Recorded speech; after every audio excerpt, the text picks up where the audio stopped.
ছেলের বউরা বেশি খারাপ, কারণ কি জানেন? কারণ হলো শাশুড়ি বউয়ের টুকটাক ভুলকে নিয়ে সারা দিন চিল্লাচিল্লি করবে, পাড়া প্রতিবেশী শোনাবে, তারপর ছেলে আসলে ছেলেকে আরও বাড়িয়ে বলবে। এটা বউকে সারা জীবন মেনে আসতে হবে। আর যখন বউরা দেখতে দেখতে একদিন স্বামীকে অভিযোগ করবে, তখন হলো বড় সমস্যা। সারাদিন কি হয়েছে ছেলেকে বলবে কেন? আশেপাশে লোকজন সবাই একটা কথাই বলবে, স্বামীকে ঘরের কথা বলবা না। কিন্তু এটা প্রতিনিয়ত ওরা যে করছে সেটা কোনো সমস্যা নয়। বউ একদিন স্বামীর কাছে বললে সেটা হয়ে যায় বউয়ের খারাপ দিক।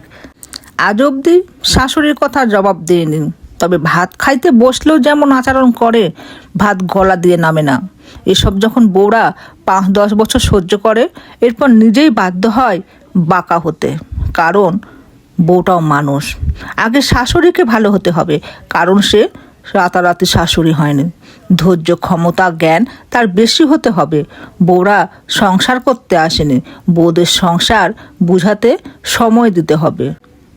বুঝাতে হবে আমরা তোমার প্রিয়জন, আর এটা তোমারই বাড়ি। উল্টো বউকে সারাদিন কাজ করাবে আর বলবে এটা তোমার বাড়ি না, এটা করো না, ওটা করো না। তখনই বউটা নিজেকে বাড়ির কাজের লোক ভাবে, এবার তাদের উপরে বিরক্ত হয়, আর সেই কারণে বউটা খারাপ হয়ে যায়। আর এটা আমার কাহিনী না, আমার শাশুড়ি মা মাশাআল্লাহ অনেক ভালো।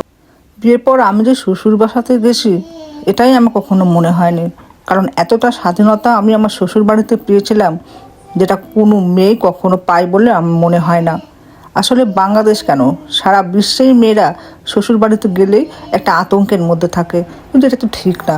প্রত্যেকটা মেয়ে অনেক স্বপ্ন নিয়ে শ্বশুর বাড়িতে যায়, আর সেই স্বপ্নটা তার শ্বশুর বাড়ির লোকেরা অনায়াসে ভেঙে দেয়। তারা যদি একবার তাকে নিজের মেয়ের মতো করে ট্রিট করতো, যে ঠিক আছে তুমি এটা পারো না, তোমার এটা শিখাই দিব, তাহলে দেখতেন ওই মেয়েটিও ধীরে ধীরে আপনাদের কাছে অত্যন্ত গ্রহণযোগ্য হয়ে উঠত। কিন্তু আপনারা তার প্রথম থেকেই ভুলটা ধরা শুরু করেন, এটা তো ঠিক না।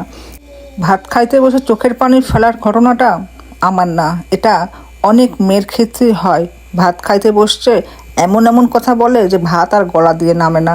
আমি নিজের চোখেও এমন অনেক মেয়ের কাহিনী দেখছি, তাই কথাটা আমি তুলে ধরেছিলাম। আপনারা আবার ভাইবেন না আমার শাশুড়ি আমার সাথে এমন করে। আশাআল্লাহ আমার শাশুড়ি এত ভালো যে উনি নিজে না খেয়ে আগে আমাকে খাওয়াতেন।